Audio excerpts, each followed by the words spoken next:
Hey, welcome back. I'm really glad you're here right now. Wherever you are tonight, whether you're lying in bed, sitting on the sofa, or maybe just resting after a long day, this moment is yours. Let's take one slow breath together. In and out. Good. You can let your shoulders drop now. My name is, well, you can just think of me as your English companion, someone who talks with you, not at you. And tonight, I want to talk about something I hear all the time, something that holds so many learners back without them even realizing it. The feeling that you're too busy to improve. Can I ask you something honest? How many times have you said to yourself, I'll study English when I have more time?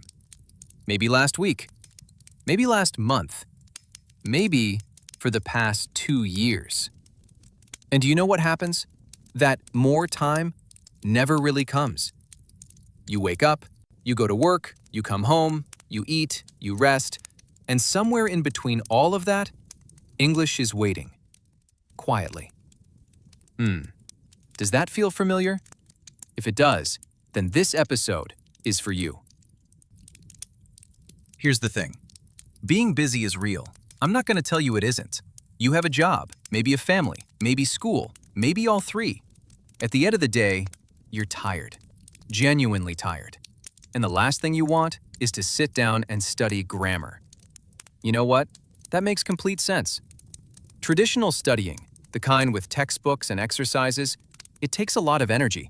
And when you're already running on empty, that kind of studying feels impossible.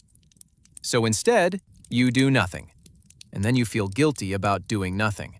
And that guilt makes you want to study even less. It's a cycle. A quiet, exhausting cycle. And if nothing changes, well, the weeks become months. The months become years.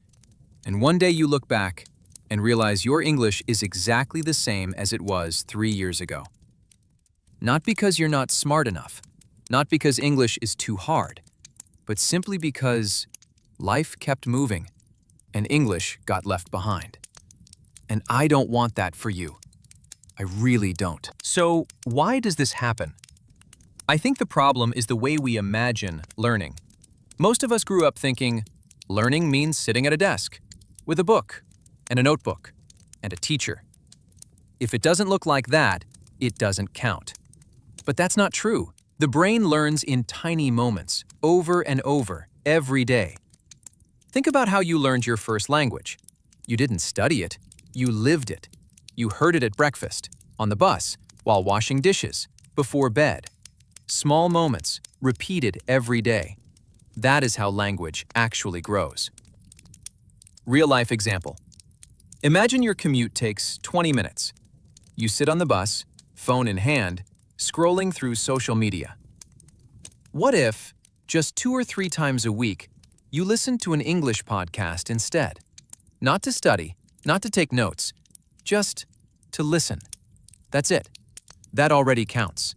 Okay, so what can you actually do? I want to share 3 ideas with you. They're not homework, they're not tasks. Think of them as small gifts you give yourself. 1.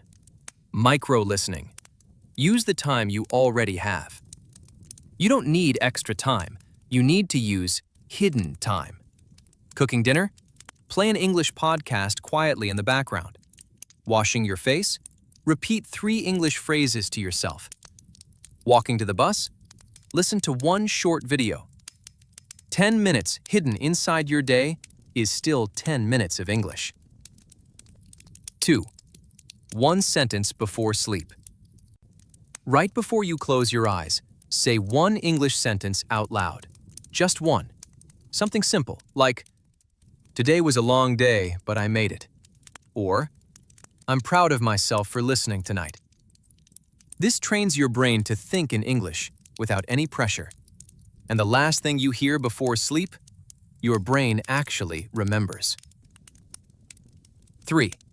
Connect English to something you already love. What do you enjoy? Do you like cooking? Watch 1 English cooking video this week. Do you like football? Read 1 short article about your favorite team, in English. Do you like music?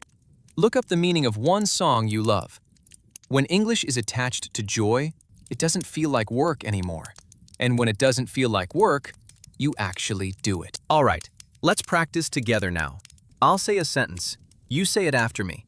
Don't worry about being perfect. Just follow the rhythm of my voice. Ready? Here we go.